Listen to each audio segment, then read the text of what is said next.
Happy Monday. It is Motivational Monday with Maureen, and it is Memorial Day Monday. And, just a reminder of why we celebrate this holiday is for the men and women who have fought, have persevered, fought, and died for our freedoms.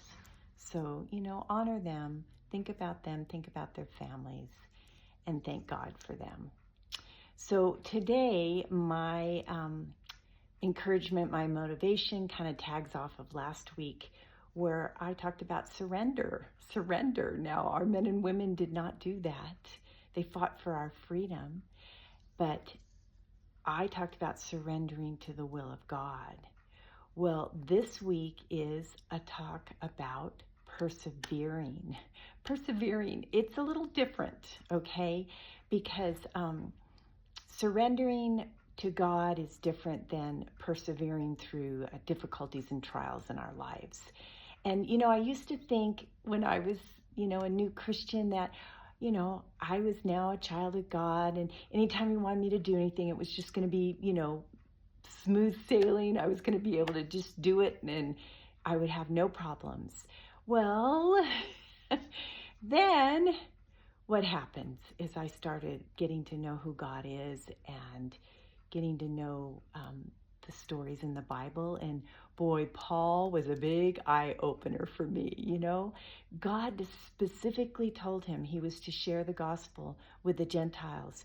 And he did not have it easy, did he? He was beaten and shipwrecked and imprisoned and stoned, left for dead. All of those things happened to him doing what God wanted him to do. But what did he do? He persevered anyways. And so I just want you to think about that word, perseverance, because we are tempted sometimes to just quit because it gets hard. But perseverance produces so much in our lives. And I wanted to read you, here's our scripture, James 1. He tells us to consider it all joy. That's tough, but you will learn how to do that whenever you face trials of many kinds, because you know that the testing of your faith produces perseverance. Let perseverance finish its work so that you may be mature, complete, not lacking anything. I mean, that's really our goal. So think about that today. Persevere through things that you need to know and produce all these things that make you mature in your life. Okay, love you. Bye.